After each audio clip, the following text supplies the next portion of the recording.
All right, Light Up the Night. Light Up the Night is a great card. Can deal a whole bunch of damage. We'll unlikely ever get the Planeswalker.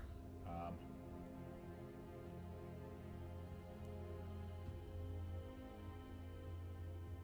don't think there's anything that's much better than this. There is an Organ Hoarder. Actually, maybe we just take the Organ Hoarder. I think this is actually just too good of a card. Alright, first pick Organ Hoarder. Feels like a draft.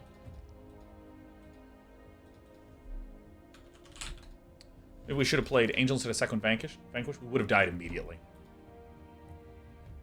Okay, so what are the good cards here? I mean, Hound Tamer's alright. Ecstatic Awakener's good. Very happy with Ecstatic Awakener.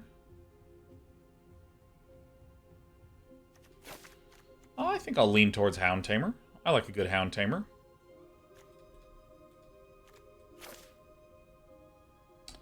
Ecstatic Awakener is excellent. Well, this feels very close between these two. I've been quite impressed with this card.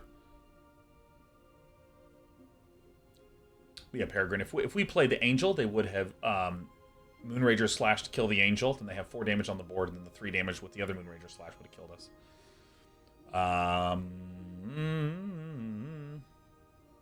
Simic's been pretty good to us. You know, I'll take the Hound. I'll take the Hound. Rewarded or punished? Okay. So, we don't actually really see much here. Chaplain of Alms is the best card here. Nothing would make me want to commit to green here. I don't think the green cards here are going to help us very much. Yeah, Chaplain of Alms is just the best card. Striker can come back as a 2/1 flyer. There is a Soul Guide Gryff. I've been extremely impressed with the card. Sunrise Cavalier, we're just not going to run. I'm going to go ahead and get the Soul Guide Gryff. It's just, like, consistently excellent. And if we can actually get a proper blue-white Spirit deck, that's amazing. But I have not seen any impressive cards like Period. I've just not seen any impressive cards at all. There's Cathar's Call, Plummet, Return Nature. There's a Shadow Beast sighting. Nice. All right, this is the best card. We will pick it. Baithook Angler. Perfect. Perfect. Well, there is an Eccentric Farmer. I think we should get the Eccentric Farmer and not necessarily commit to blue. I mean, this, I think, is one of the critical green cards. Shadow Beast Sighting is one of the critical payoff cards for getting green. So maybe we're just not even in these colors.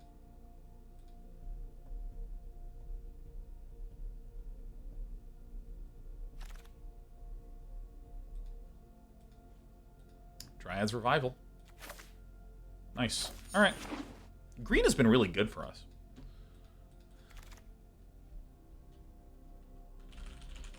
Now, in this sort of situation, I think it's pretty easy to be like, oh, there's no good cards here. I think Crossroads Candle Guide is much better than it looks. Because this is one of these things that can just slow down the crap out of these Spirit decks. Probably white. Probably. Ooh, yeah. We're definitely green, though. We doing the Selesnya Salty run back? I don't know if we do any Rage Salties. We rage and play just as badly when we're calm. We make mistakes angry or happy, and they're really similar.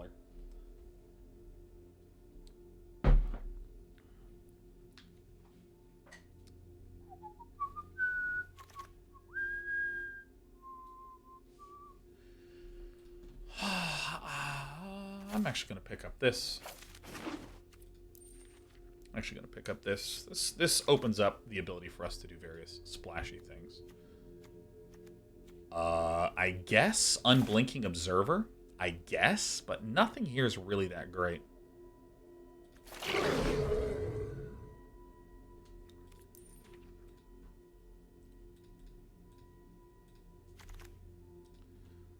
Secrets of the Key is maybe what I would want if I am a blue-green list. Like, really.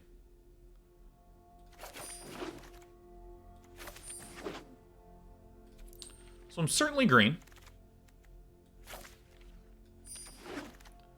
Don't know what else we are. Don't know what else we are. I mean, Briarbridge Tracker's terrific, so we'll take that one. I mean, we might be none of these colors. We might not be blue or white. Our deck is, like, we have a lot of good setup-y kind of things. We don't have any sort of killer payoff guys. It's another Hound Tamer, which I think is probably better than Defend the Celestis.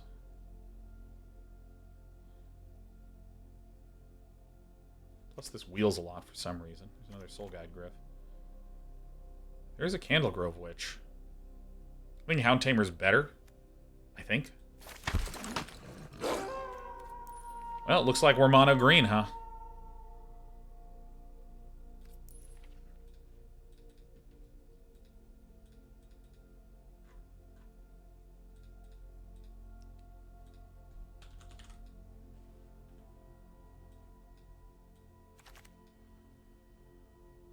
What is this one? Rem Carolus. Oh, yeah. That one is not it. We have a Falcon Abomination. Nice. Nicey.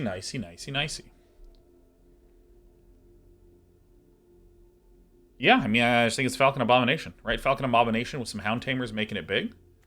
We have a third Hound Tamer. I think that we should definitely be picking up a lot of Hound Tamers. Great at clogging the board, great at making things go on long.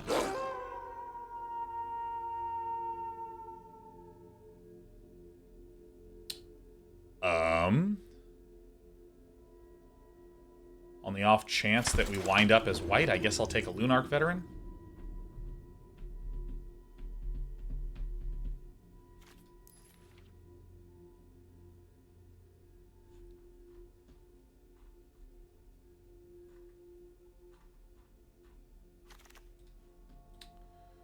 All right. I mean,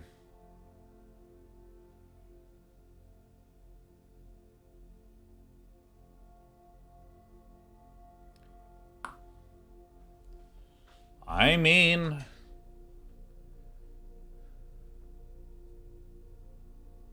don't think I will get Consider here. I think the play is to grab the Candle Trap and plausibly splash for it in a green-blue list that is slow.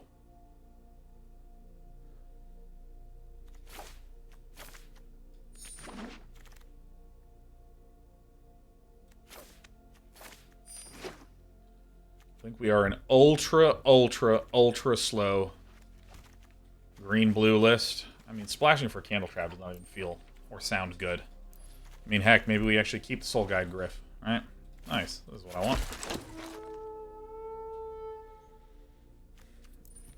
I mean, this might not actually be bad. We also have the Crossroads Candle Guide. We also have double Eccentric Farmer. Well, there is Defend the Celestis, but I already have 3 Hound Tamers.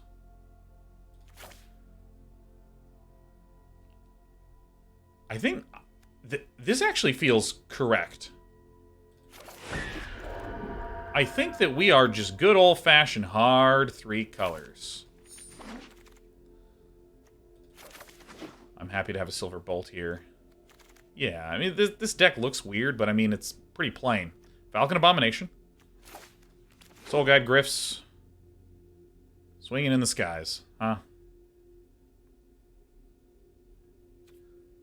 Weird, but we're committed. Lots of good things for us. I think I will take the Shadow Beast sighting. It has just been the most consistent, overperforming good card. I would love a Broodweaver, but the good news is we have ways of dealing with Flyer, Candle Trap, Silver Bolt, Locked in the Cemetery, and we have flyers of our own. But I would like I would like to be able to have some more pressure on the ground. It's more good targets for the Hound Tamer.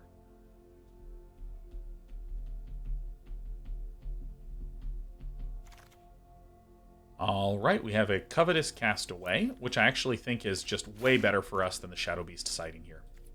I think that that is true. I think. Do I fully agree with myself on that statement? I don't know that I do.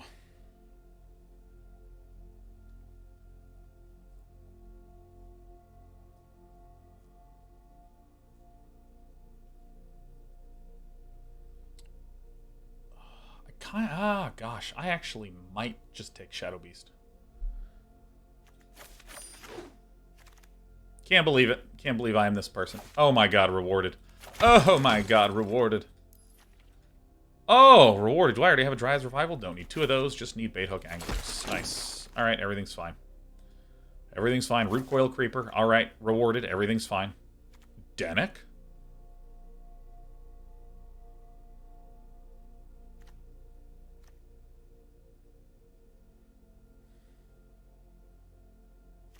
Probably don't need this one. This is just perfect for us, even though Denick is very good.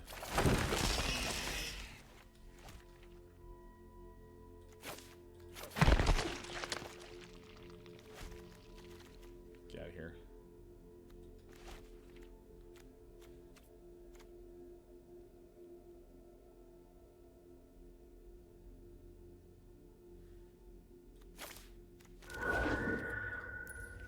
Yeah, I think this is fine. Pick 6 Hoarder, how? Because Day 9's here, gaming it up. I might not run this, but again, I do like that Exile. Probably not, because may as well just commit to lots of really potent cards.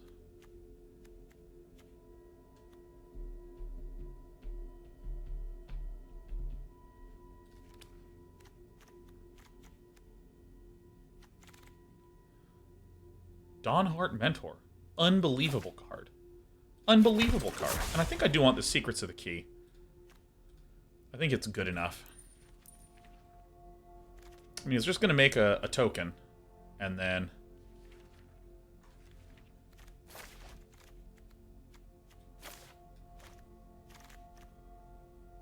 Wow. Wow, that's really, really, really good news. Huh.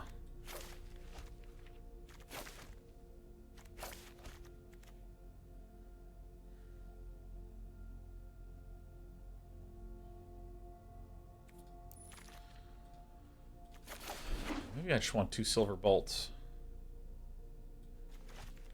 2 Silver Bolts seems right. I mean, dude, I have so many ways to cast things from the graveyard with the Shadow Beast sightings. Just having some good old-fashioned removal seems good. Okay.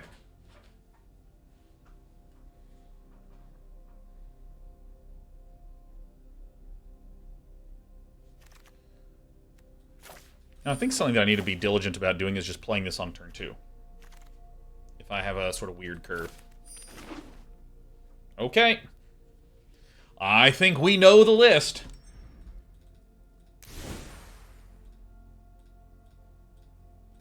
Alright, predictions are up for the next draft. Alright, so, out.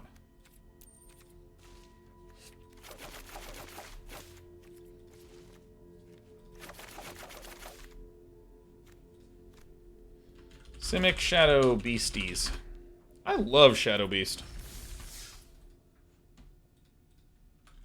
Alright. If I can just get one good draft in. We had a great draft, and then we had 2 break-even drafts, and then a trash one.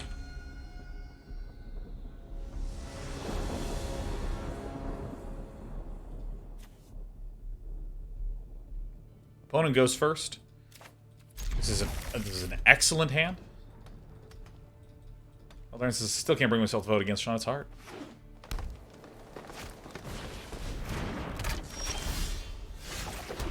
Certainly hard. Probably Briar Bridge Tracker first, probably.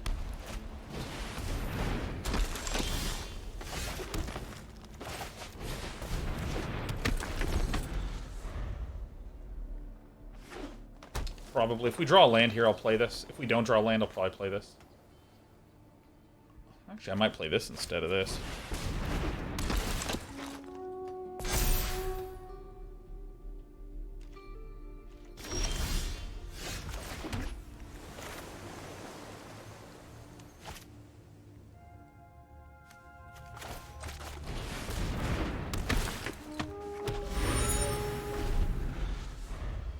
Shadow Beast and farming and Shadow Beast and farming. Never would I have ever thought. If this swings, I just trade. It's fine.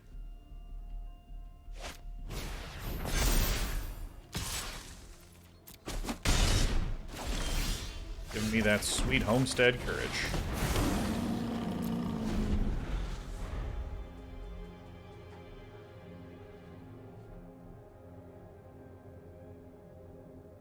I like that our curve tops at 4. I like that. And then we have a bunch of expensive flashbacks in the Shadow Beast sightings.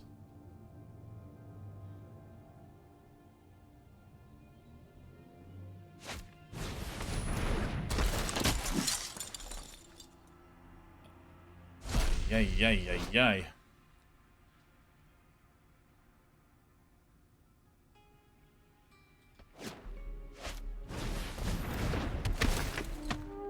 This is...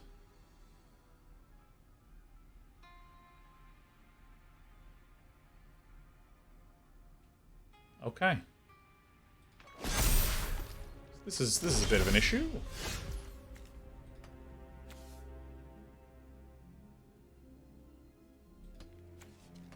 I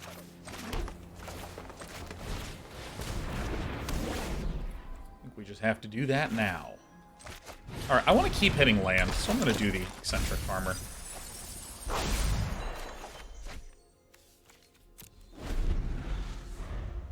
Then Hound Tamer stalls, investigate, just start to make things enormous. Unless Sun Gold Sentinel has Vigilance forever.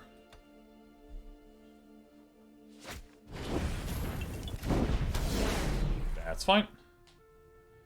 Delete it, and that's fine.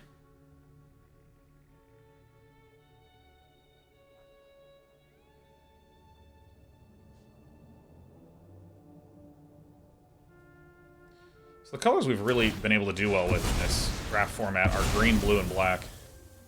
Red, I've just felt like is terrible. So terrible. Alright. Hound Tamer. Hound Tamer. No. Sun Gold Sentinel can get Vigilance and get Hexproof from, or excuse me, Unblockability from green. I'll just chump with the Baithook Angler, which I think is fine. Order on last turn. I don't know what that means, test turn shadow. Alright. Boink, boink. Again, if there's something that has happened in turns past, it's much easier if there's like, hey, this thing happened on that turn, which means X and Y and Z thing. That's always way more helpful, like with that picture. Playing Lock before milling lets you tap. I mean, we have 3 in the bin, and it's unclear if there's any way at all that we could have kept more in the bin. Excellent.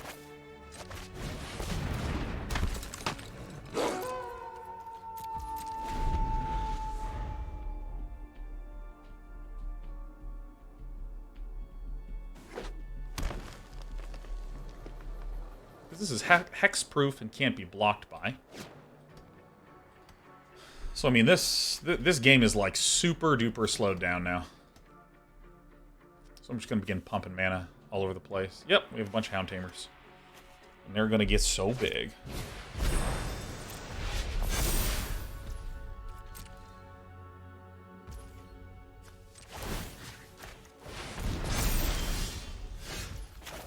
You love to see it. Falcon Abomination basically wins the game. Alright.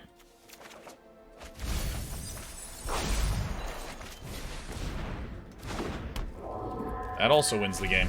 Because now I can just Hound Tamer and just fill these things up with counters.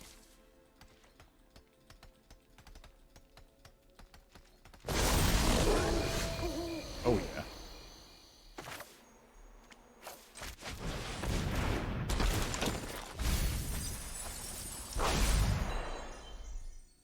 Blue.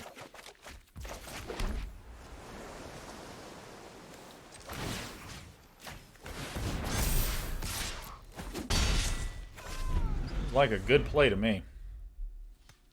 I think we did it.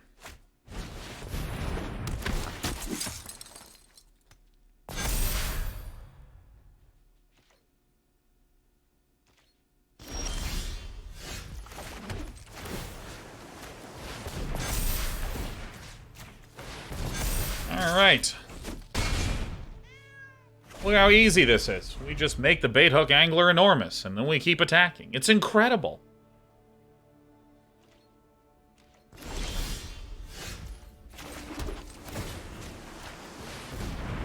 Nice. Oh, yeah. Oh, my God. Look at him. Look at him. He's so big. Oh, yeah. Get in there, guy. These things plus anglers, Falcon Abominations, or any flyer at all, I mean, it's just... It's gross. Admiral Passes heading out for the night. I want to say thank you for the entertainment. It's been a boon of a bummer of a week.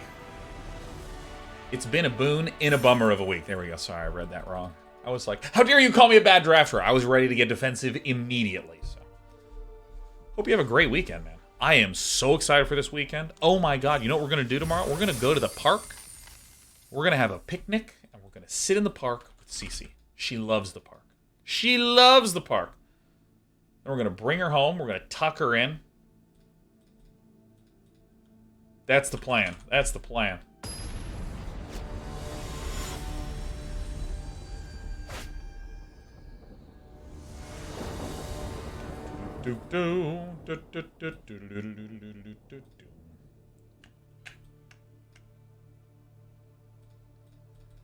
All right, opponent goes first. This is not a good enough hand.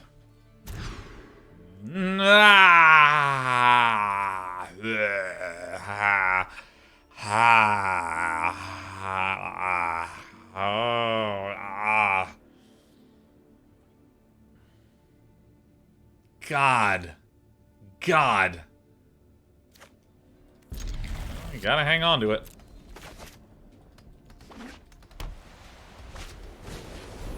I can cast nothing. But we have enough blue cards in there. If we draw a blue card, we're okay. If we draw forest, we're obviously okay. So the amount of blue cards and forests, we have 8 forests, 1 evolving wilds.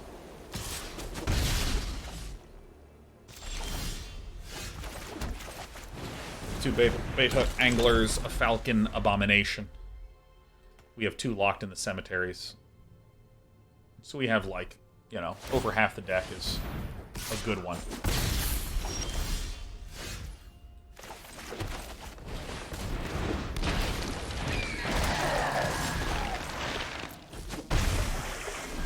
We've done it. By God, we've done it. Never punished. Well, I mean, it's also that we... If you have 15 acceptable draws, I guess 16 with a Silver Bolt, and you have multiple opportunities, I mean, basically you just always look fine.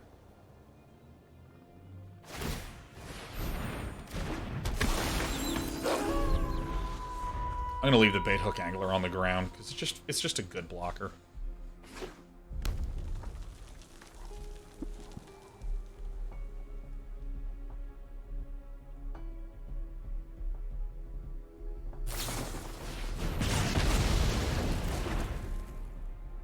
Versus 10,000 IQ mulligan. I took 16 and compared it to 33 and went, yeah, it's about half. His IQ is so enormous, I'm going to throw up.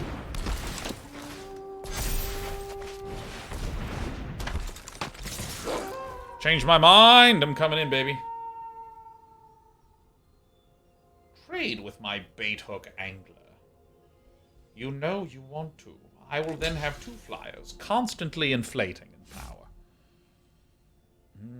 Bentley Beaver says, already regretting voting against you. Please forgive me. Let's be real, Bentley Beaver. We've made so many misplays this week. Misunderstanding the format, forgetting cards, and just generally looking in a situation where we have all the information and do poor choices anyway. So I think betting against me is a very high EV play.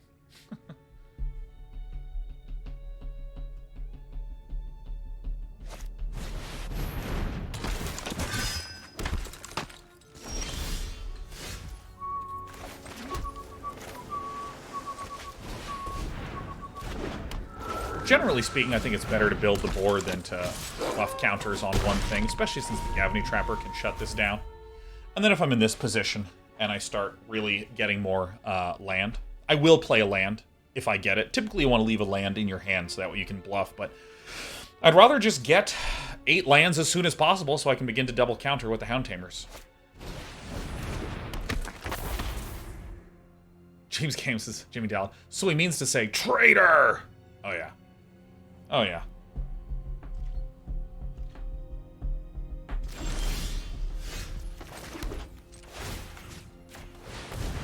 On this one, please. Turn it sideways. Whoa!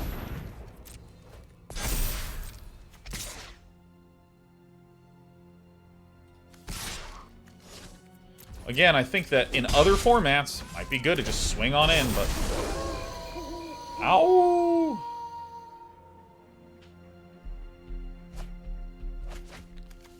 Let me just...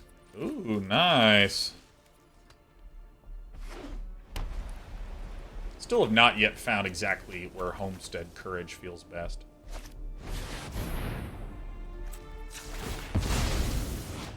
Double strike.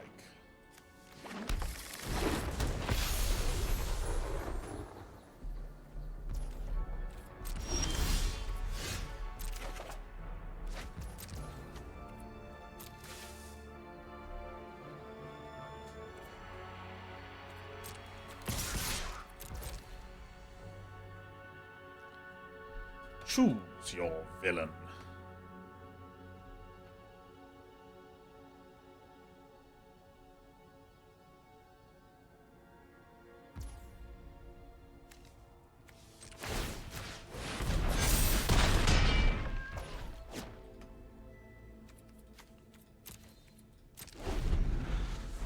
This is a tricky situation. Enduring Angel is a bit of a problem. Angel is a bit of a problem indeed. I guess Locked in the Cemetery is the card we want. That's going to deal a lot of damage to us. That's double striking.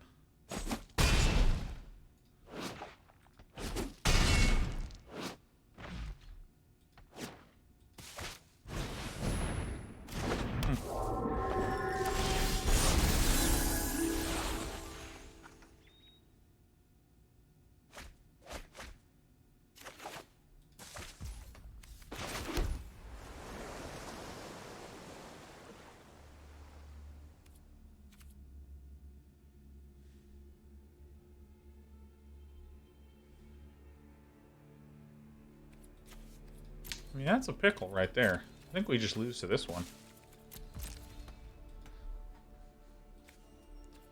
It's actually kind of interesting. This is like a white list that is just trying to buy time. Alright, great.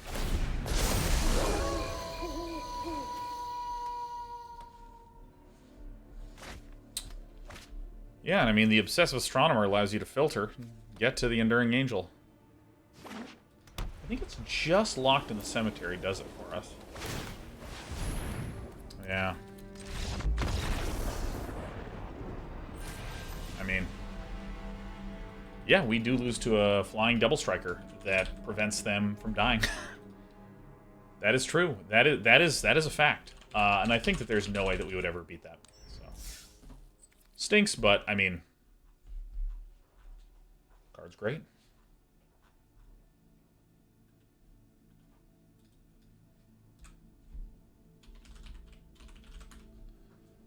Keeping our head held high.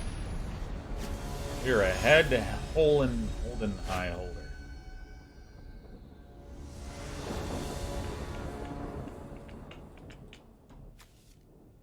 Alright, I think this is good enough. Yep. I mean, card's great and owns me. I think if someone plays a great card and owns me with it, power to them. It actually is kind of, as controversial as it is to say, it is kind of one of the fun things about Magic, right? When you just get a bomb-ass card and you play it, and you're like, ah. Outstanding move.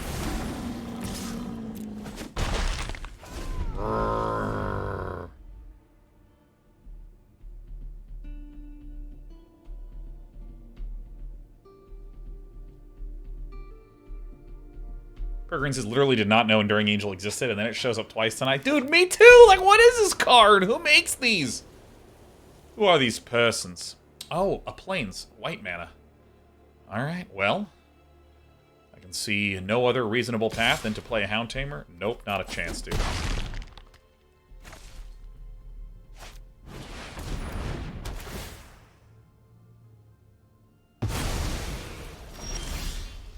It resolves. Maybe I should have played the Broodweaver, actually. Broodweaver makes a little bit more sense.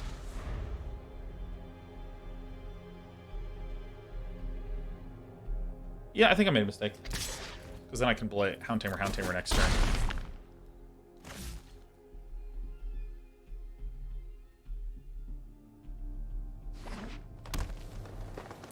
Or 5, 6. Not enough. This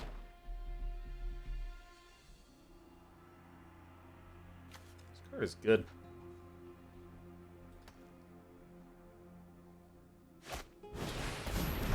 Tilda's protection from werewolves. Oh, that's really bad.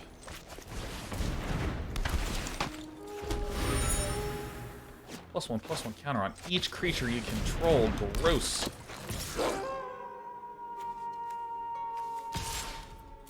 I'm doing this straight up. This can get protection, but then the trample damage goes through.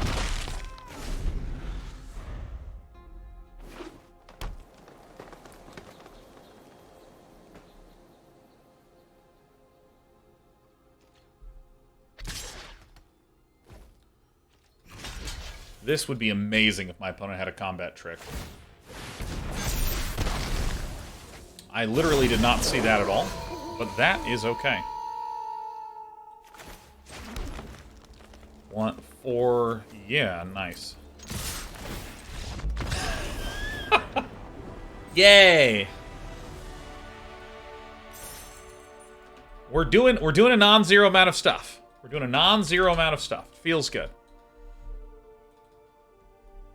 I was a little baffled. It's one of those things where it's like, you know, in Rocket League, the scariest, most difficult time in any Rocket League player's life is when there's an open goal.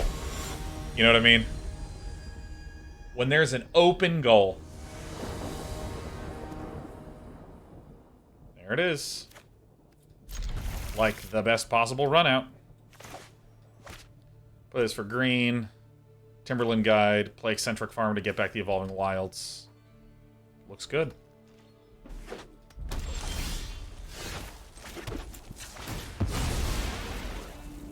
Green. When there's an open goal in Rocket League, you're like, don't mess it up, and then you hit it, veers off to the side. I mean, it feels freaking terrible. Oh, yes. Oh, my God. Oh, my God. Oh, please. No, my baby! My little tiny baby!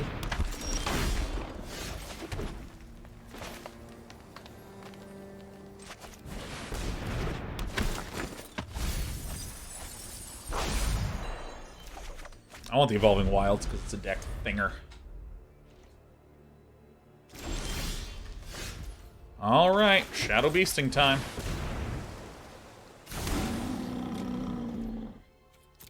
This card is really annoying.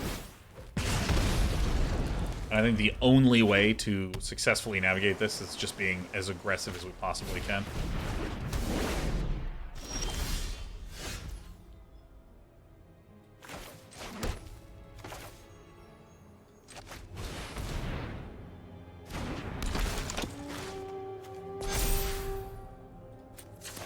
cracking it, because I don't care.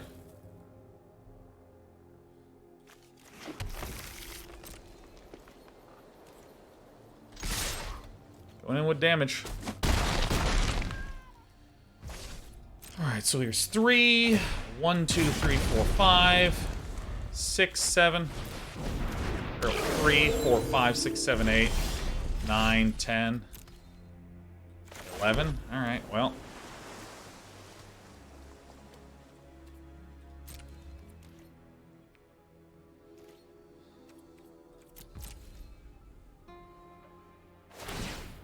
We have it 11, so 6 of the 22 are lands in here. Tap it away now. Ugh. Oh, the immolation.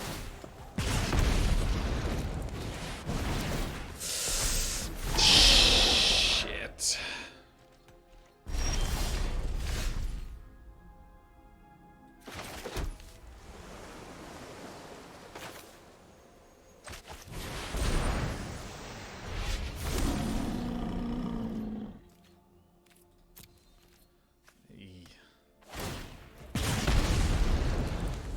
Hey. Season for a 1/1.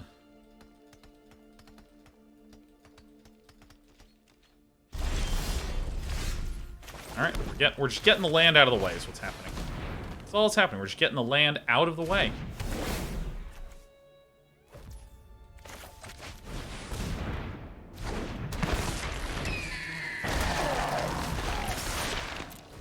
Shadow Beast Sighting is a good card. We have the king of chumping, the Timberland God. He's a good guy.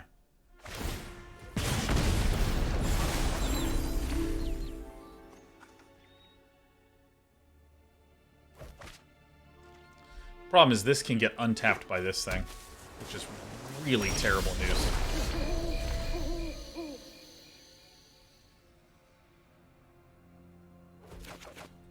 Oh, come on, man. 4, 9, 10, 11, 12, 13. Ugh. I mean, come on.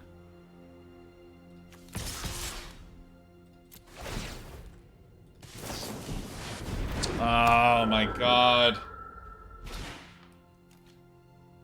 Oh. Round Tamer would feel nice right about now. It just might.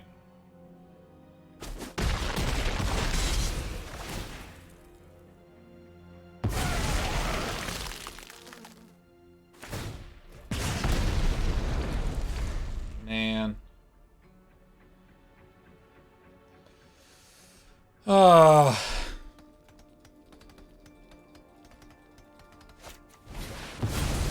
Oh my God, we're dead.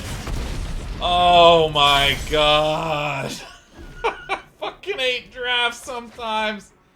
I mean, I don't know what to say. I mean, I guess just shit happens. This is just gonna kill us. Really, man? Aw, man. Aw. Man. Oh, man.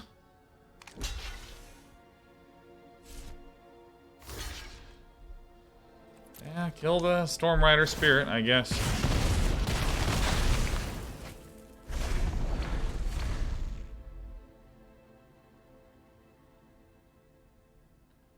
What's the math on this? I mean, it's diminishingly likely, because we have 10, 11, 12, 13, 14. So there's 3 lands here and 15 spells. Sees the Storm will make 2/2, but this will shoot probably this, yeah.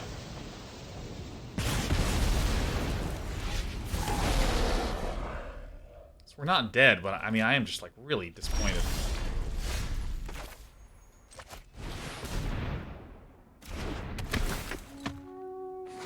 So we have to be, let's be careful about this.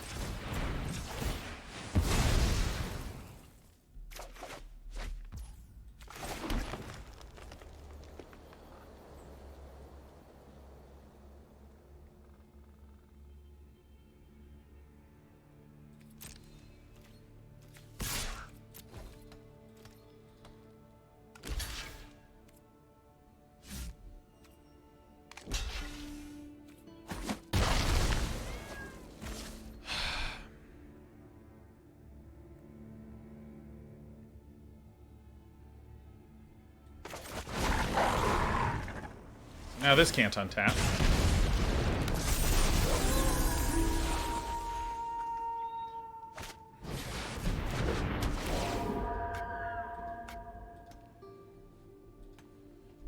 Okay. Oh my gosh. Ugh. 6 and 6 is 12. Die.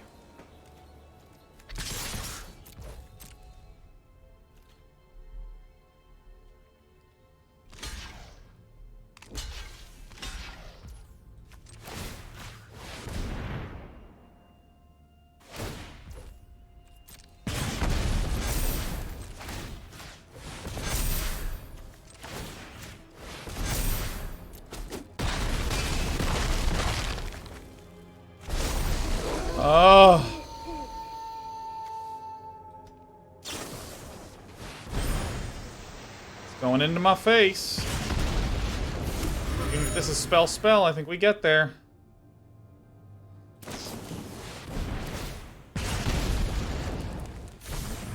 Oh my god, we frickin' did it. Despy.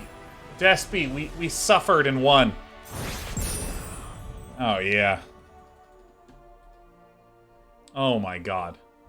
Now, that is so funny that after all that moaning and groaning, we win. Oh! God, I was just... This whole body was built to feel sorry for itself for the remaining duration of that game.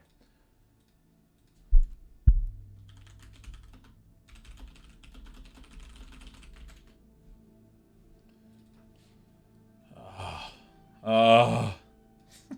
Oh.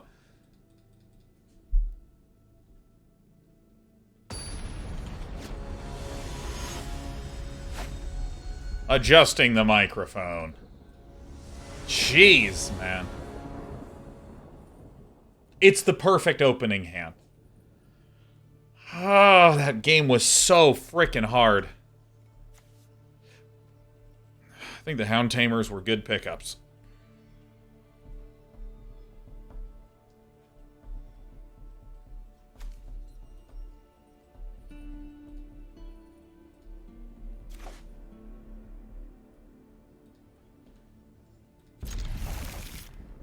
Hello. Hi. What is it?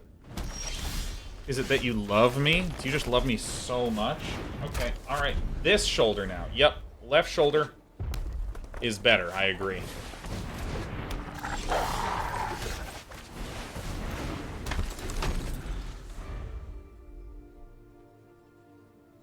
Okay. We're like, I don't know how you think gravity works, but, like, this is an unsustainable position for you.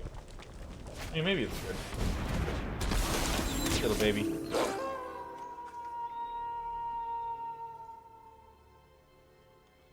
Alright.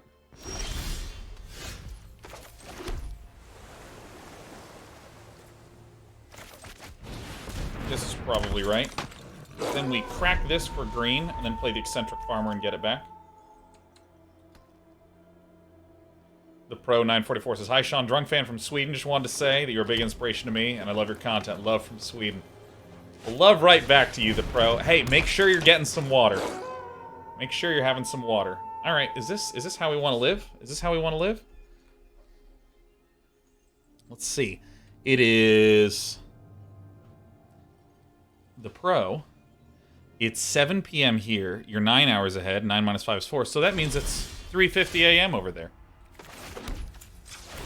Drink that water. This is really nice in the off chance that you just whiff. Which we did! Oh, dude. Day 9 TV Gamer.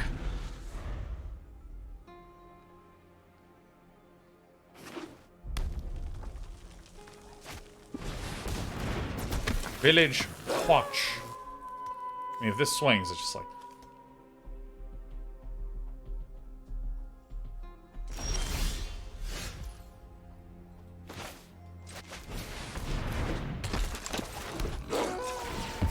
I'm just cracking this now, so that way we can just pet this cat. No attacks. Oh, that's a good cat. Oh, that's a very good cat. It's really good that I actually have 2 silver bolts in this list. This list will get a lot of land. Silver bolts can make use of them.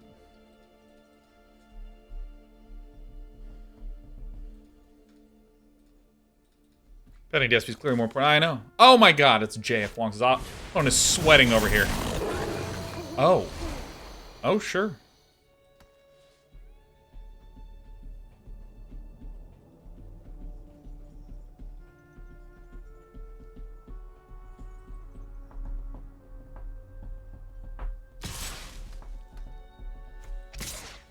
Alright, so I'll just, like, double block. Double block this with 7 toughness. We don't care if this one comes in, but this lets them draw a card.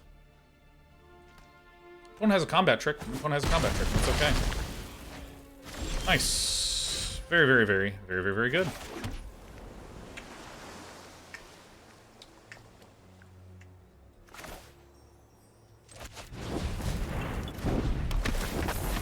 We're just gonna play it slow. Just gonna play it slow. Jimmy, it's a treat to see you this evening.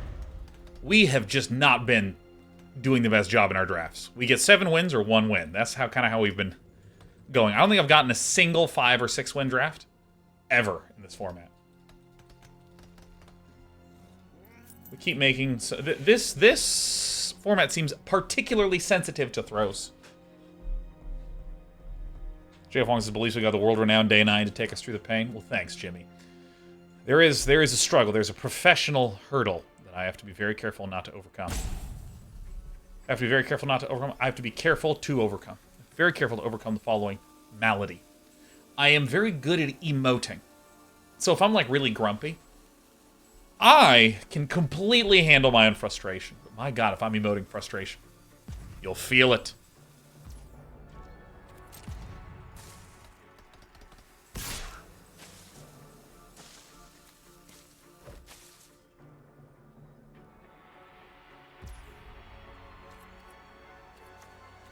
I think going to 12 is fine. I also have the Silver Bolt in case of something scary occurring. I'm going to Dryad's Revival to get the Shadow Beast sighting back. I think that's a good one. Maybe it is, maybe it isn't. I think I'd rather leave this up all the time. Let's see what Unrepentant Gamer is doing. Oh, what a name, Unrepentant Gamer. That's how I like to live life. Actually, I know this looks a little backwards, but I want to not deal with a board full of stuff. Defensive card, utility card that doesn't matter when I have just a bunch of stuff. And now that I see that there's no creatures coming down from Unrepentant Gamer, then now I'm comfortable going Dryad's Revival to get the Shadow Beast. Well, maybe we actually want the Organ Hoarder.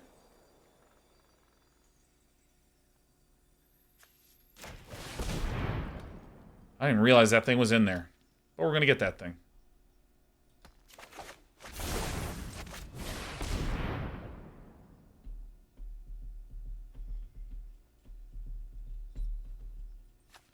How many organs this guy has?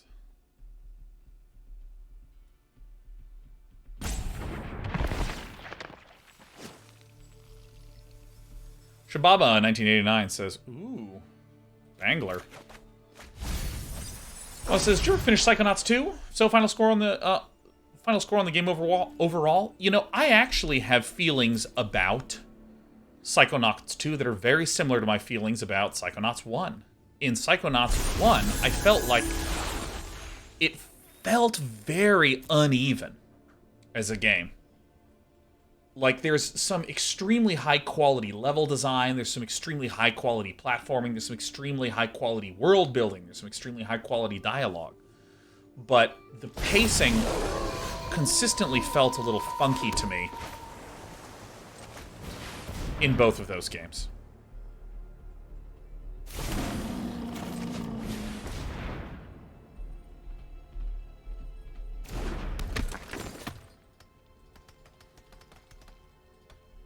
I think I might just start doing some... I think I should swing first, and then if my opponent tries to block, I can Dawnheart Mentor it.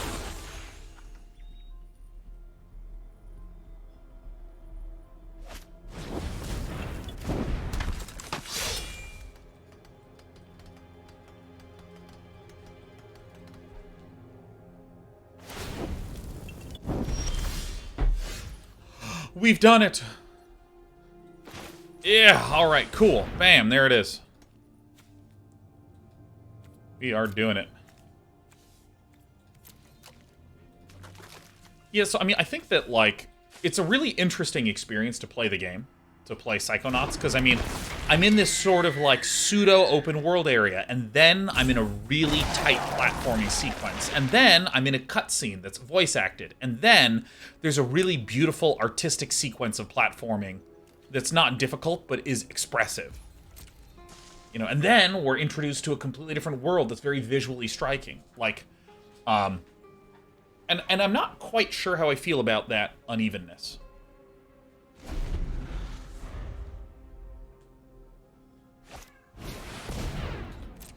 Oh, are you okay? Oh, you just woke up? Okay, we're fine. We're fine.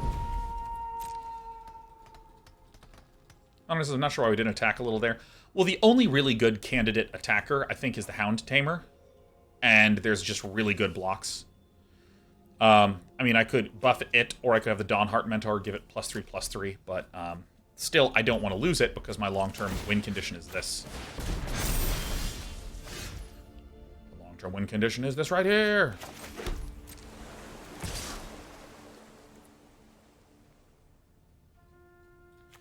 This might be an okay thing to do.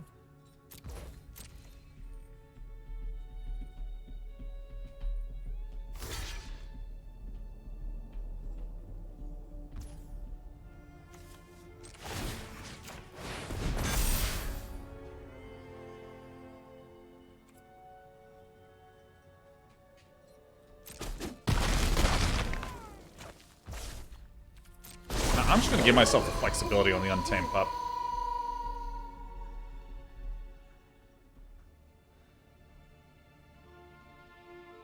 Gorbachev, did you see the God of War creators complain about Metroid Dread's difficulty?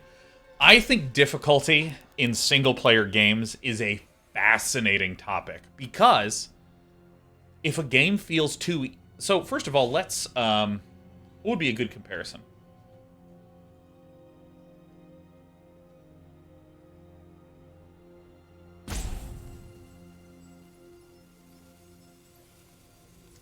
The basic statement is stakes and punishment are the source of giving many game mechanics excitement, but even more so than that, stakes and punishment are what give a lot of mechanics meaning. Like, is this good? Is this bad? Like, what does this even mean? I don't know.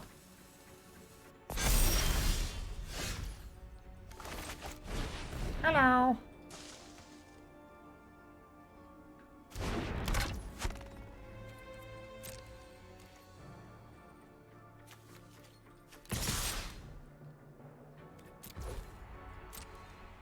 Oops.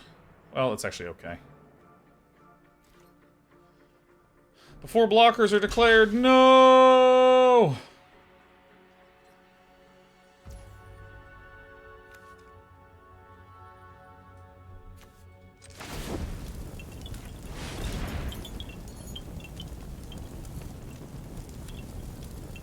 Ult has Death Touch for werewolves. That's correct. That's why I'm holding on to it. Because none of these werewolves are scary. Not a single werewolf is scary in sight. But if a scary one does come down, I'll Silver Bolt it. But yeah, like the entire meaning.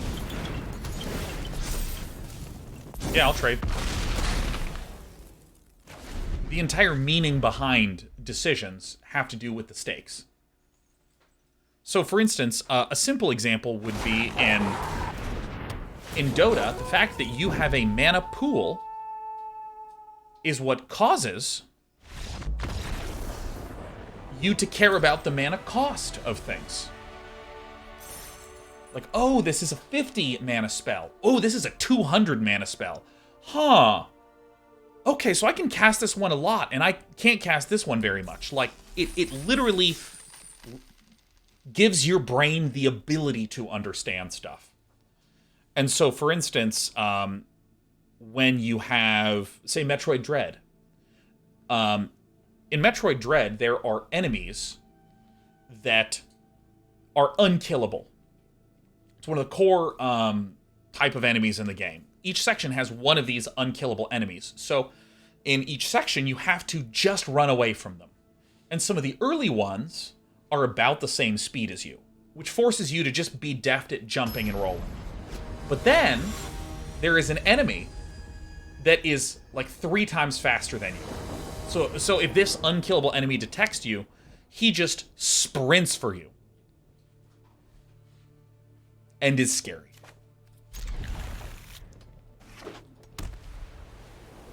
And for that stage of the game, they give you this invisibility skill. So because you have the invisibility skill, and because something's really fast, you immediately see what is meaningful and useful about the invisibility skill. This will help you stay alive in this position.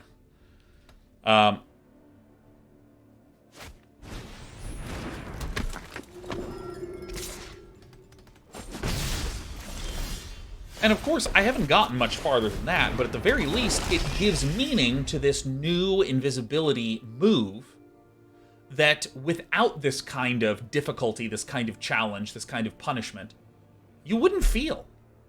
And it would be hard to feel. It would be hard to even really know what's going on with this invisibility thing. Because again, remember what I said? There is a certain section where you can just run. You just run away from the scary stuff. Oh. You just run away and it's fine.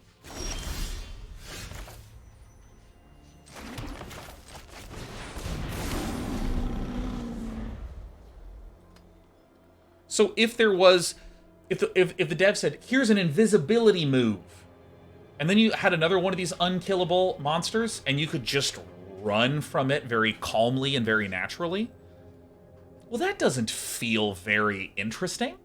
That doesn't feel very compelling. That doesn't feel like something that you would want to spend your time doing. So it's sort of like the punishment and the difficulty can activate certain systems or moves or things that are there. And one of the things that I feel like Dark Souls was the real pioneer that sort of caused us to ripple through the industry. Dark Souls showed that when you have this difficulty and this punishment, that it can actually wind up being very, very, very rewarding. I'm just going to lock this one up.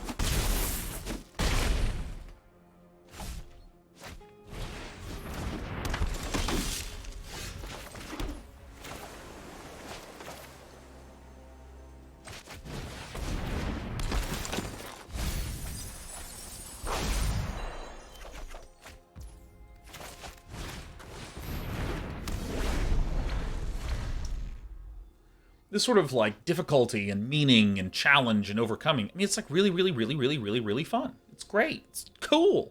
It's sick. And so, in Metroid Dread, which is a game that wants to actually have some difficulty in sections, it's a single-player game. It's not like there's matchmaking like there is in multiplayer, where if you are not a very good Dota player like me, you get paired against people that makes lots of mistakes, and I make lots of mistakes, and everything's fine. There's one Metroid Dread, and as far as I could tell, there were no difficulty settings in it either.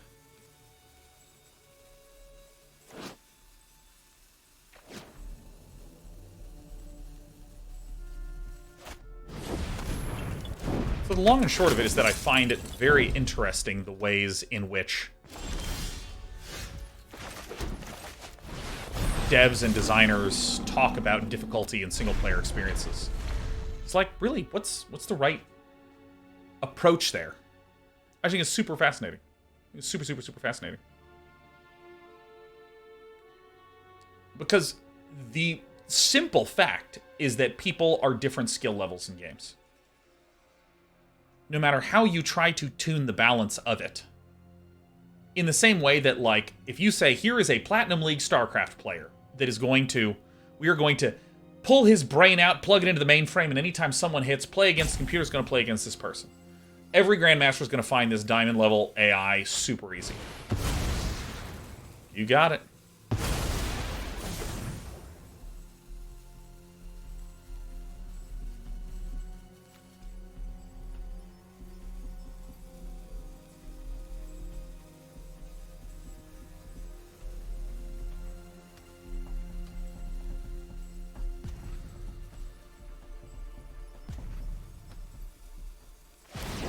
You go up to any Gold League player, every Gold League player is going to be like, oh, this is such good news for me. Every Gold League player is just going to be like, oh my gosh, this is the hardest thing I've ever seen.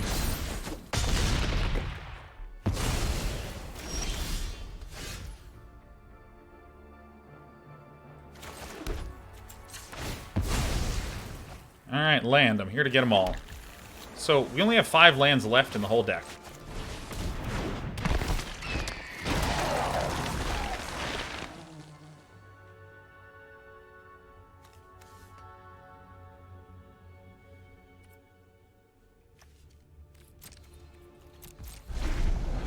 I think I really need to deal with this Chaplain of Alms.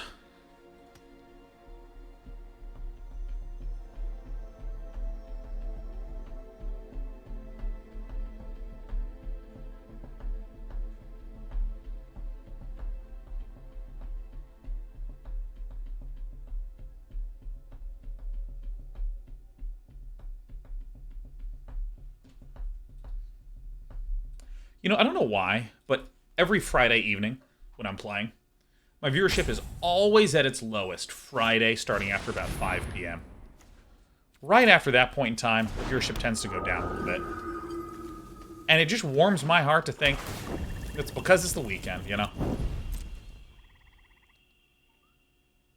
Just makes me feel nice.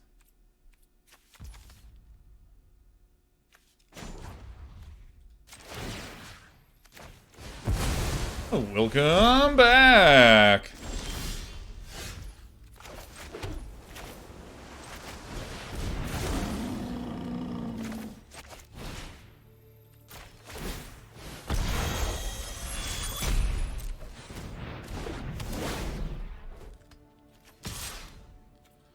Again, chipping it in.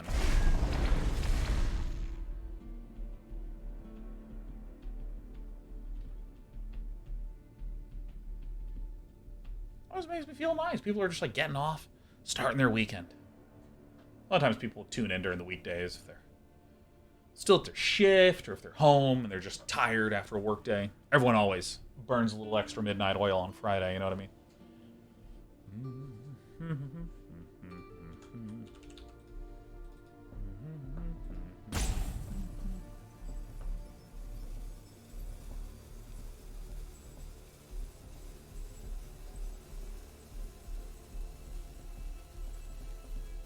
Definitely in that boat. Yeah. The works are tough.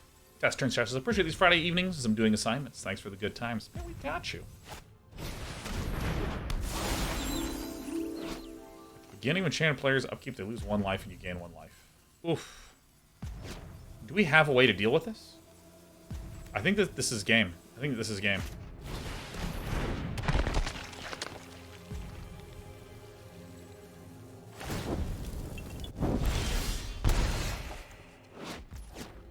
A Leech Horror.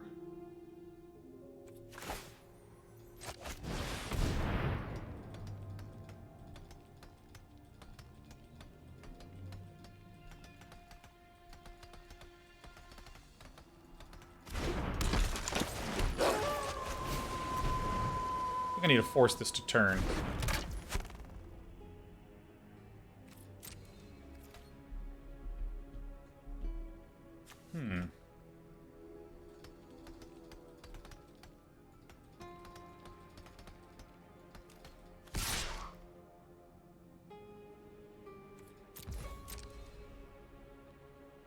This is such an interesting little life-draining style deck. All these are going to have Ward 1, so I can still kill it with a Silver Bolt.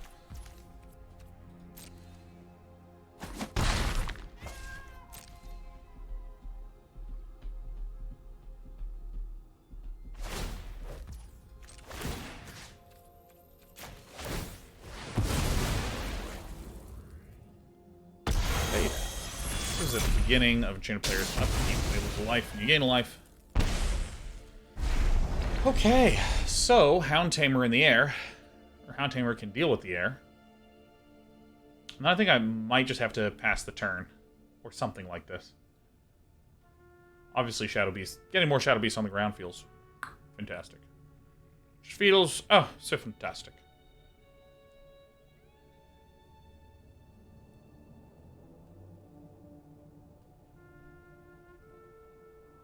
Oof, oof, oof, oof, oof, oof.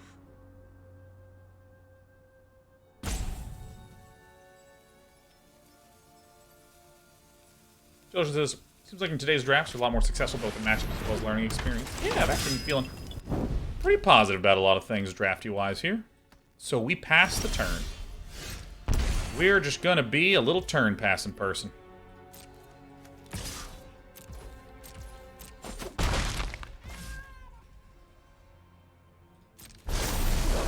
Now, this is a creature. So now my opponent has to play 2 spells to get this to flip again.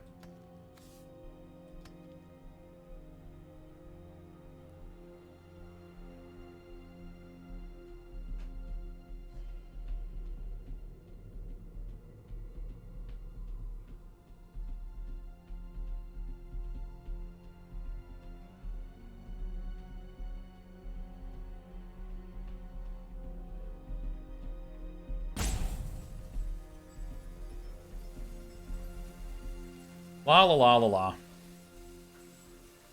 So this is going to get exiled. What's in the bin? So we have 5, 8, 9, 10, 11, 12. So we have 5 lands left in the deck. Alright, so here's the move. So that's going to have to get a +1/+1 counter, probably on the Leeching Lurker. We're going to put 2 counters on the Beast. Very straightforward. Very linear play.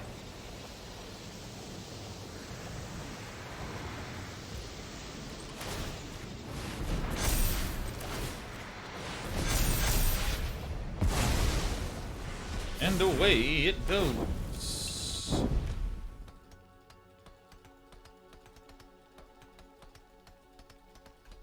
So this, as it transforms, attached to a player.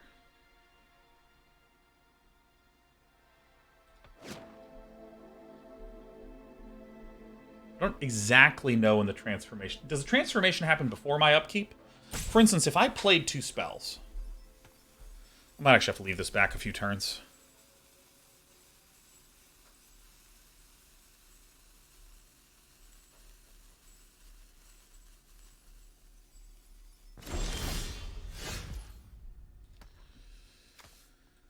I mean, we're going to have to do some research. I didn't realize I had another organ hoarder. Let's do this. Alright, I'm going to do this for science. I'm a little bit alarmed about this play. Put one of them into your hand, that one into the hand, and that one into the bin. So this should cause it to transform. So it transforms, and it attaches to me.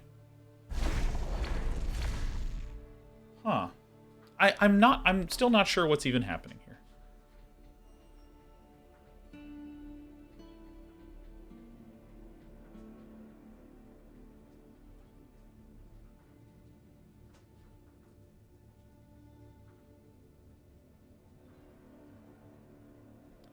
So we can go Bait Hook, Hound this.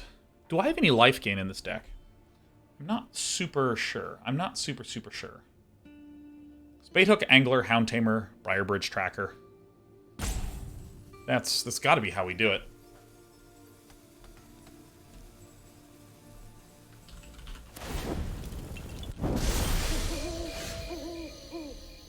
Okay, so that is not a werewolf. Okay, so it did transform here. Really, really, really nice. So I'm going to do this. 11 left.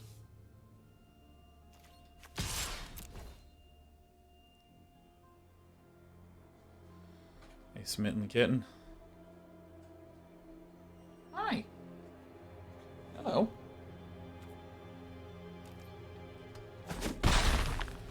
Okay, so then we're going to go this. Do this.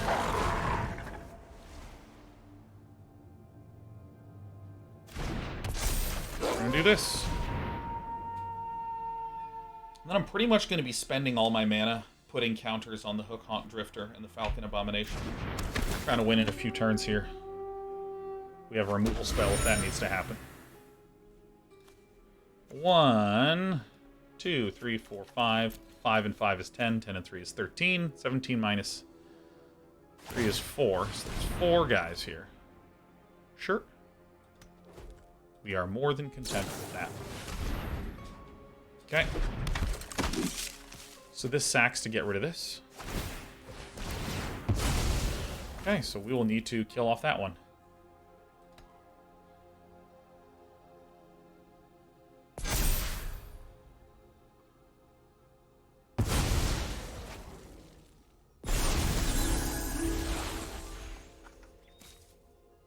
Yeah, because it has the property that it doesn't...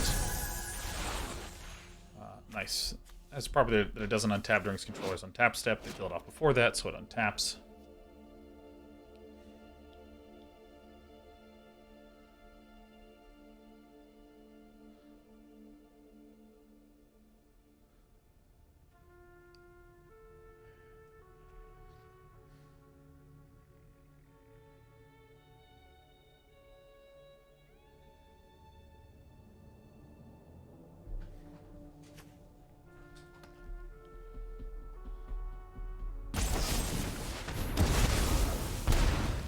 How many do I have left? There's one. There's one Hound Tamer. There's another Hound Tamer, so I still have a third Hound Tamer.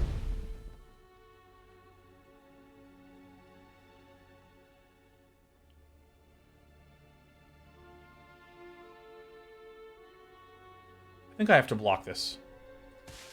I actually have to block right here. I don't know how consistently I can flip this or not flip this.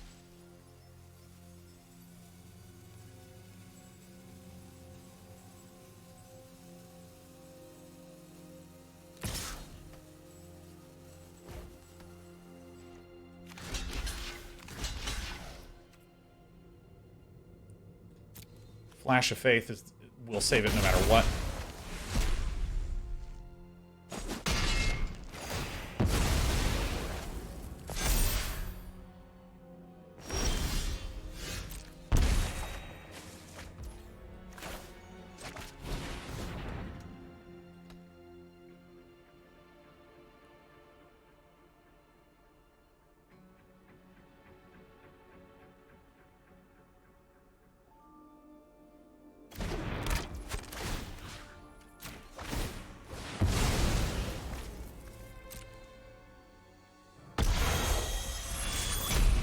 Hope this just kills it. Hey, nice.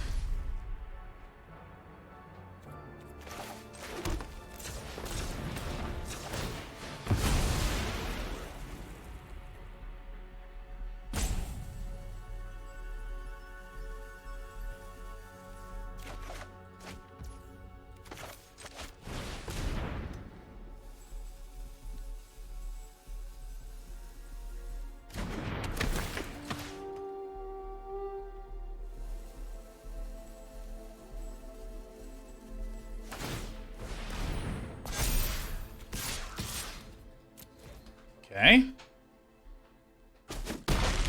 Oh my gosh, this is such a challenging game.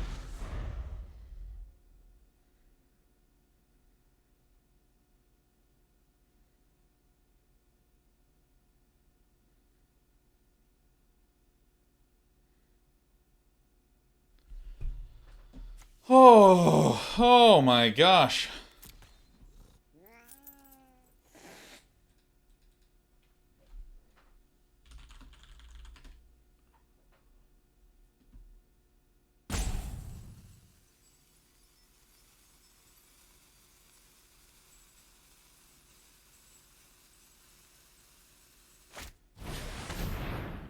Alright, well. This one? Okay, so we lose a life.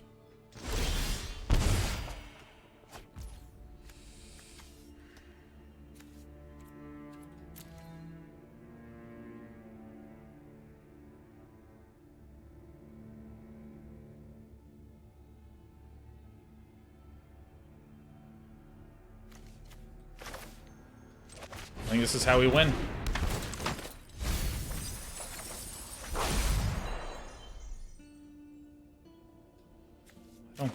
in my list anymore. I think I do not. Did I get the other Hound Tamer in there? I did, but I have the Dryad.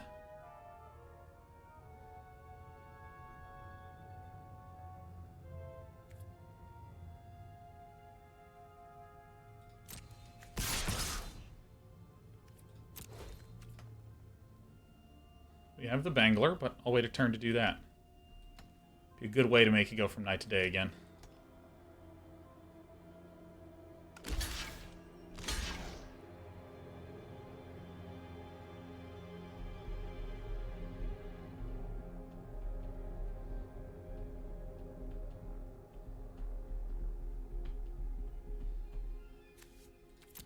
I think this is right.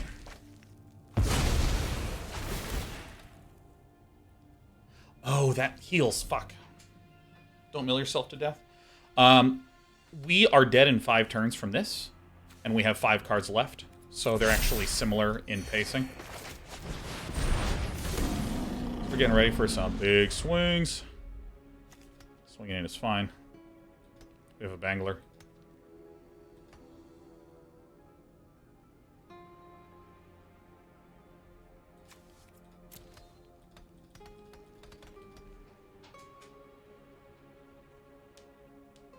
I gotta remember the way that my opponent played this one out, because, I mean, my opponent has really had what seems like relatively simple playing cards, but it has really put me in a rough situation.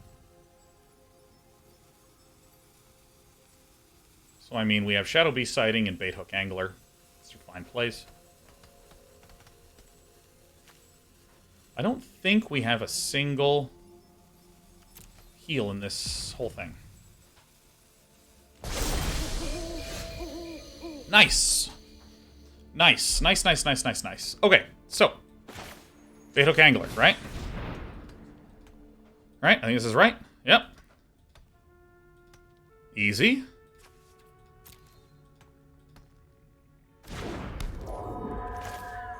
So then we go Dryad's Revival. We're going to get back. I think that here's what we're going to do. We're going to get the Hound Tamer.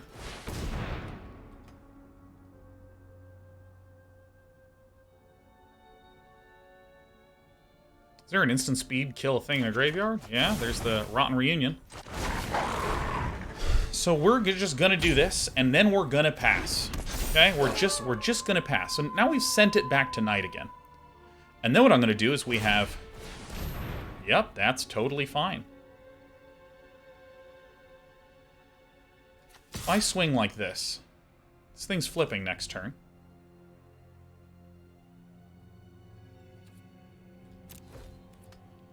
Now, if I Dryad's Revival... Yep.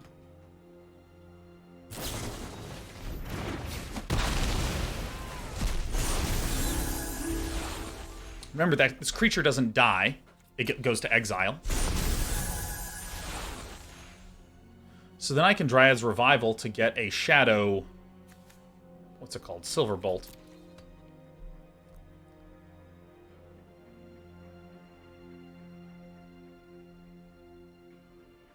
This opponent been so efficient with their mana. Dude, I just hope opponent starts bricking like crazy. I have no shame in saying it. I want to go to 7 with this one. No shame in saying it. I want to go to 7 with this one. Okay, so that's actually not that big of an issue. It's going to stay at this time.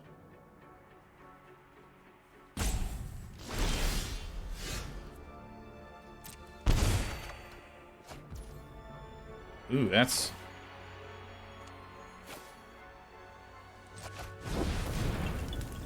Does this do it? It does an awful lot of damage.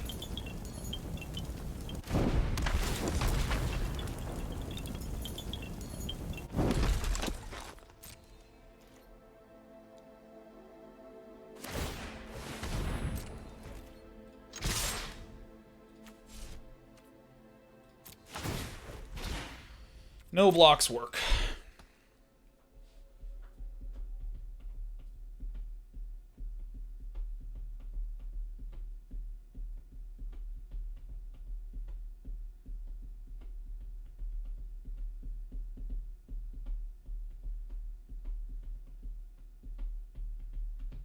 It's been a hell of a match, dude. I mean, this is one of the longest matches of Magic that I have ever played. Like, what even is the time left on this thing?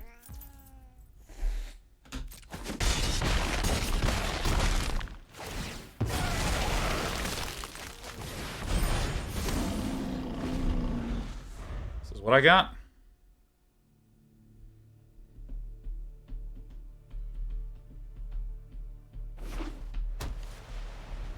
Mr. Jake says, it would be nice if there's a match timer in the UI. Oh yeah, like how long has this game been going on?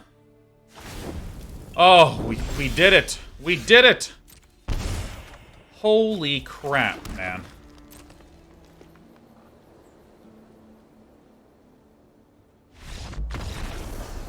Oh my god. Yes. Yes, yes, yes, yes, yes, yes, yes.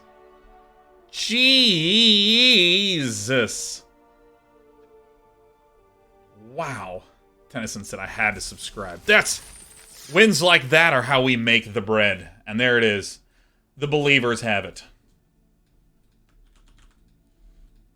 Golly. God, that is... I mean, this is one thing I want to note. I think...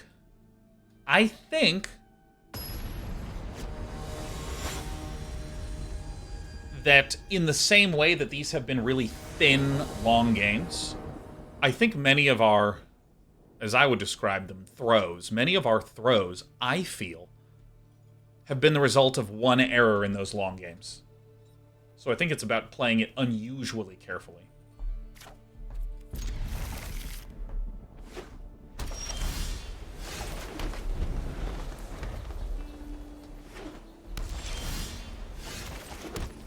Alright, I mean, if my opponent's whiffing, I see no reason not to really hurt him. So I'm actually going to go Briar Bridge Tracker here. My opponent has already demonstrated that they're, you know, kind of passive. We have a lot of land in the hand. If I play an Organ Hoarder, I can often wind up getting land into the bin.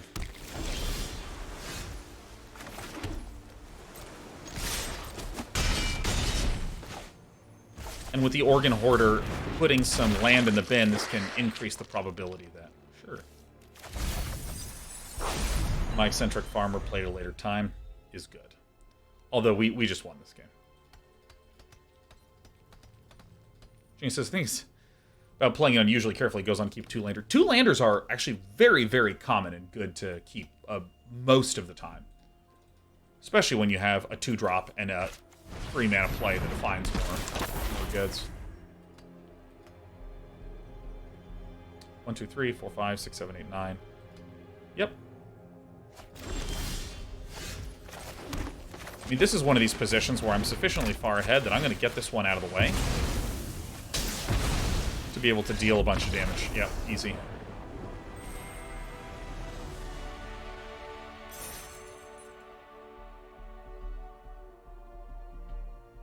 That was very...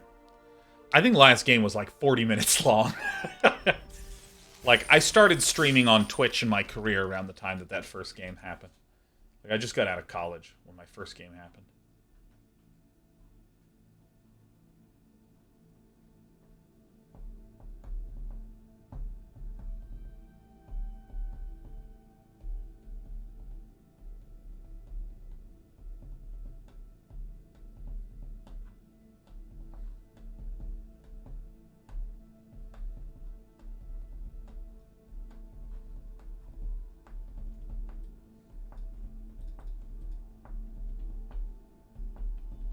Oh, Tennyson, was that you who we were playing against? It says, LOL, sorry, you were playing against me and my friend, chatting about every move. It was just an unbelievably impossible match. I mean, I still feel like we are both in that match still playing.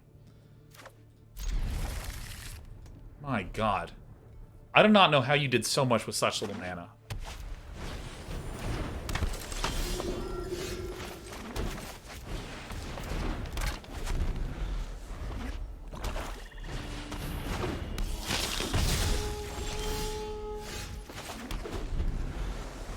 Okay.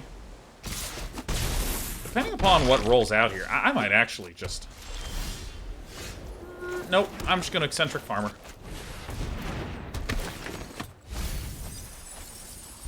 thinking it. I'm really glad we have a Brood Weaver. Oh.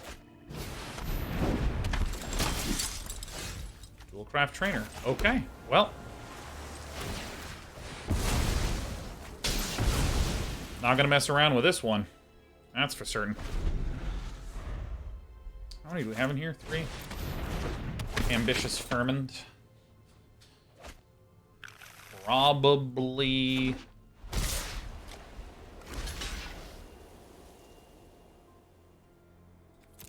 I mean... I feel like it is known. I feel like that's fine as well.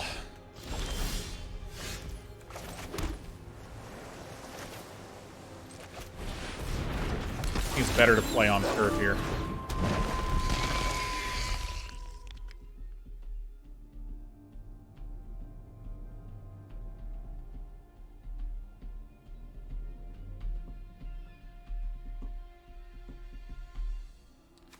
So this thing can't activate its Coven yet.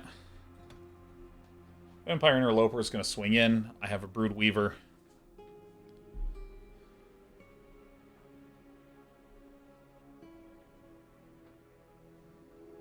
Man, I wanted another match where my opponent got mana screwed, so that way I could just emerge, have dinner, and flex in life. Sure.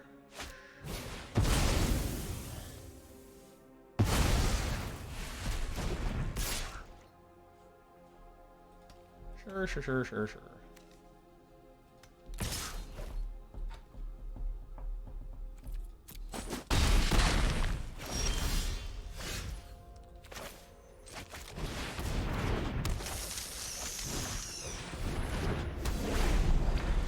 That seems okay.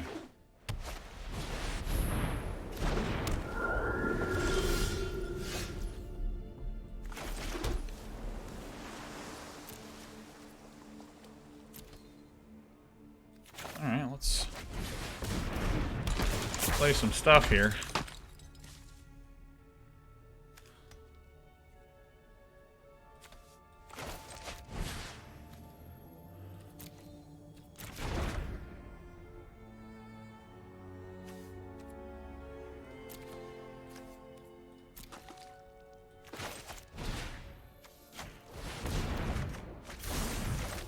Doing this. Should eventually clear out all the flyers, keep the Locked in the Cemetery back for something bigger and scarier, like the Dire Draft board.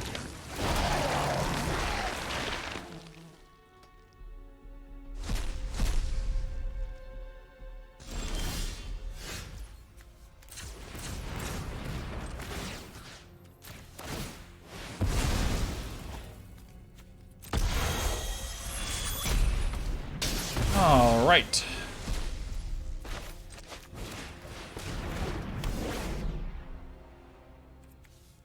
Oh my god. Oh shit. Oh, it's a good dog. Yes, very good. Superb.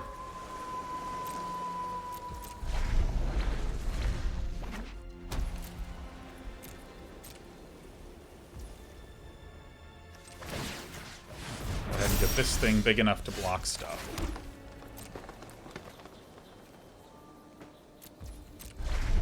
This is a lot of swing back damage. Definitely gonna pop a Zobble. Alright, maybe that's even a better call.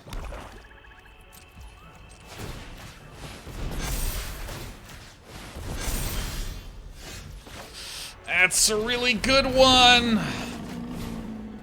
What? We don't have enough? Okay. I miscounted. Because you need 5 untapped mana. There we go.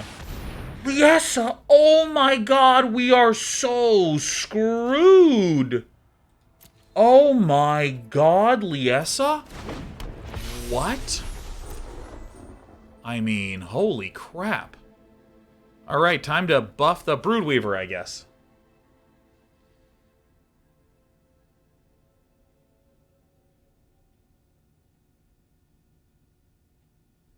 What do we have to deal with this? Locked in the cemetery is like a pseudo way to deal with it.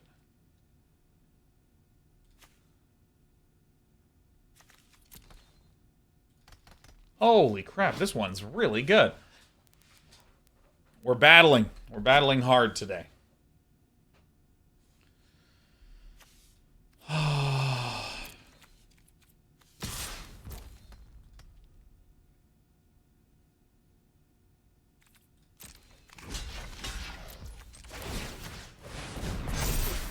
Nothing happens.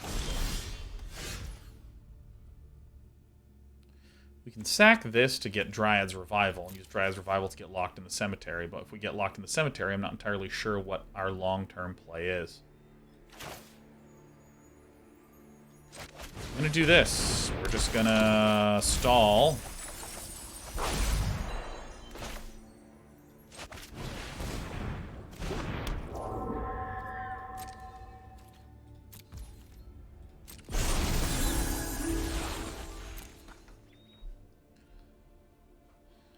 I mean, Hound Tamer adding counters to things is, frankly, very, very good.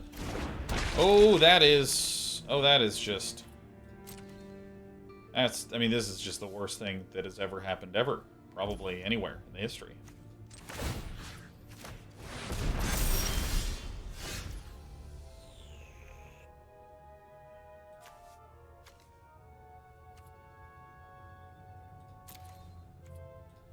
How do we deal with a hobbling zombie that can do stuff to us every single turn?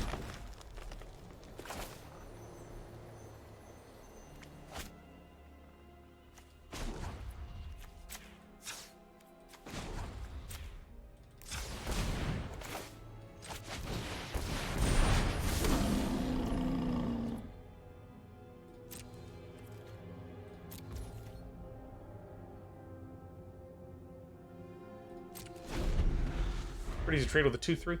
I mean, it comes back. That's the crux of the pickle. This is the crux of the very pickle. Because this says whenever a creature you control dies, you just return it to the hand.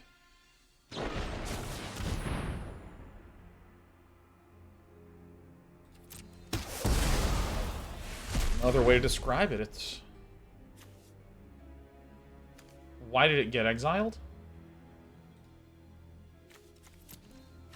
Destroy target creature with flying. What made it exile? And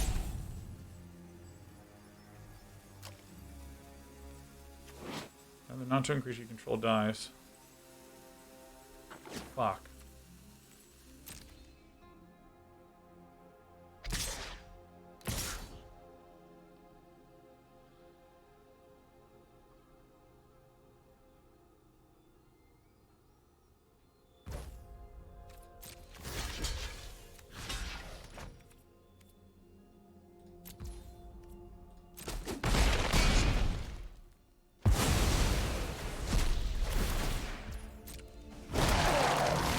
Well, here is the infinite struggle right now.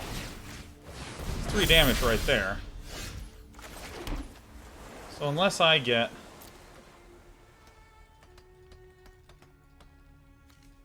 Alright, exile, let's go get Dryad's Revival, boom!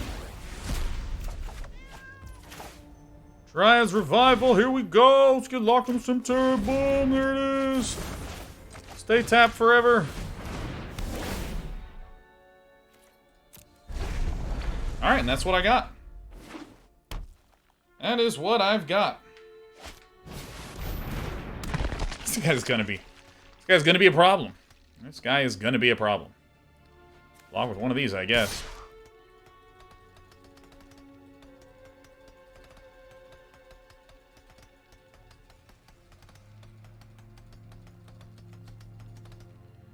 Liesa, you complete jerk.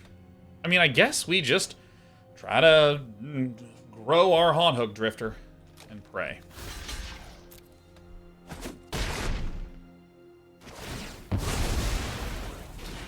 This game's gonna take 1,000 years as well, isn't it? 1,000 dang years. Oh, good.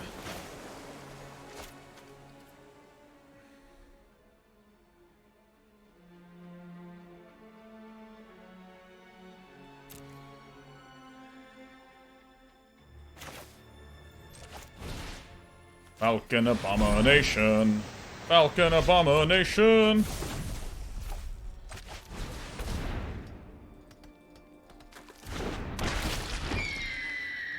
Yes.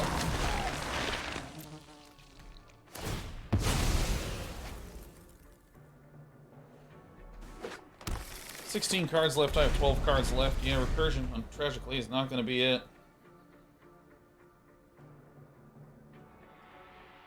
So here's the play.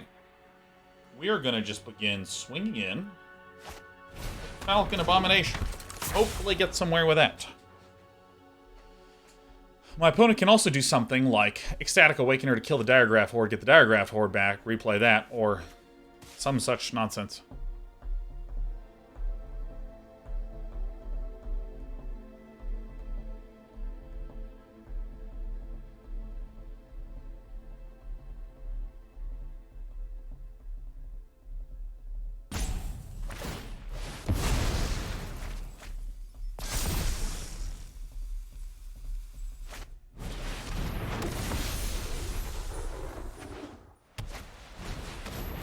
Oh! Oh, God! No! No! Oh, crap.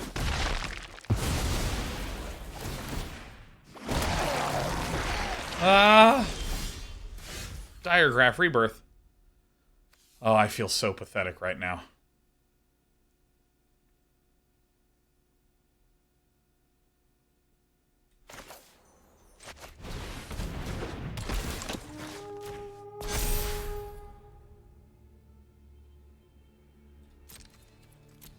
Alright, I mean... I think my opponent has a lethal attack. I think my opponent does.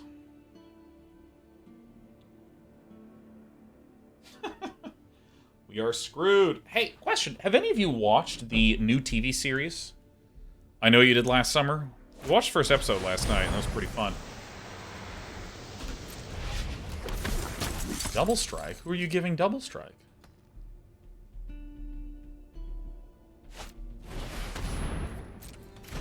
Survivor.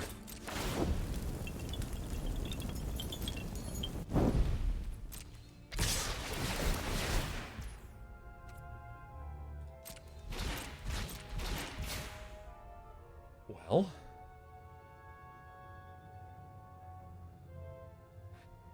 Well. I lose. I mean, I think that's the truth of this match.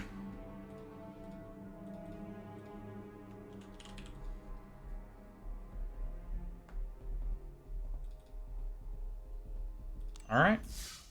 One more. Right on the cusp.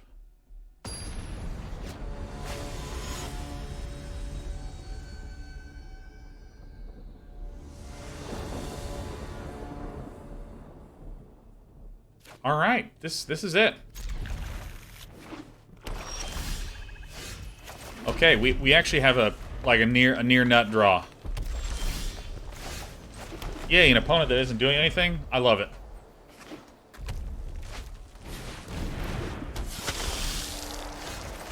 Stromkirk Blood Guy, sure.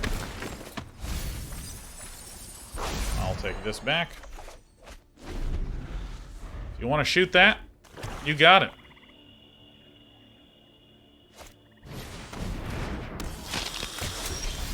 I love 3-mana 2/2s.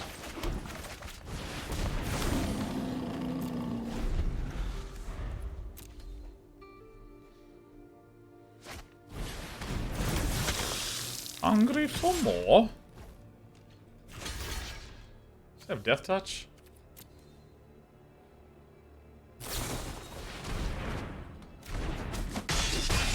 That is okay by me.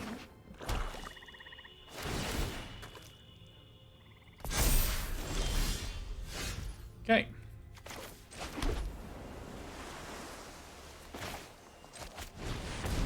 Do some eccentric farming over here. Boo. Get this one here.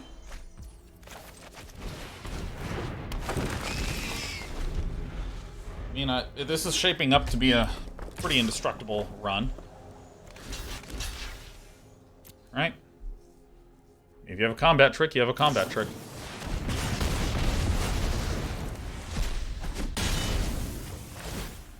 And it grows.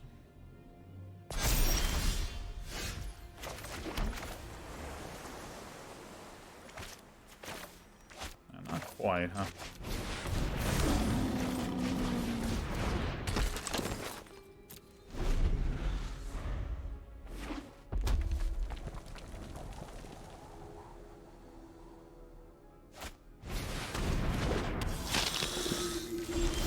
Okay. I'm just gonna do this. I mean, Blood Tithe Collector is pretty good.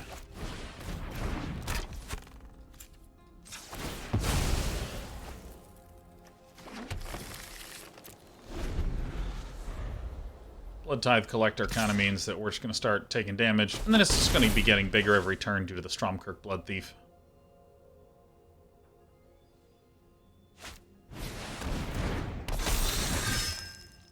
It's not that big of a deal. Oh, there's a vampire. Alright. Alright, let's do this first.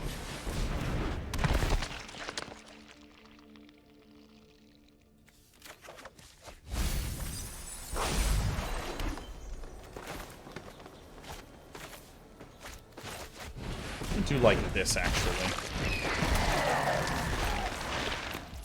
See, this can eventually get back one of these Shadow Beast sightings. If this thing swings, I'm just going to, like, quad block it or something extreme. Teleports his head to leave for a while. How did that green-white deck with the 2 ants do? It actually had 3 ants. I think it went 1 and 3. I mean, we lost real bad. Maybe 2 and 3. Shouldn't have enough ways to deal with flyers. Hungry for more.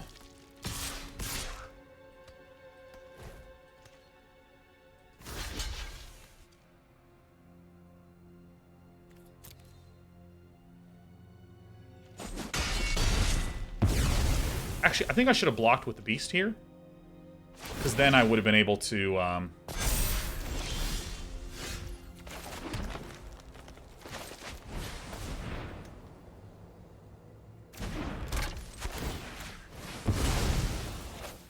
yeah, I needed to bait out the combat trick, but, I mean, even so, I still think this is good enough.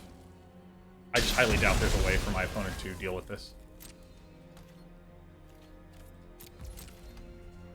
Okay.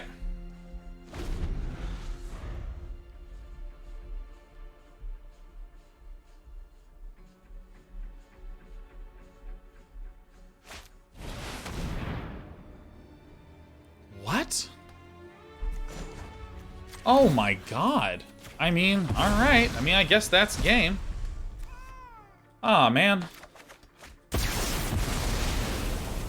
I mean, the only thing that I can draw right now is maybe the thing that forces a tap forever. Yeah, no dice.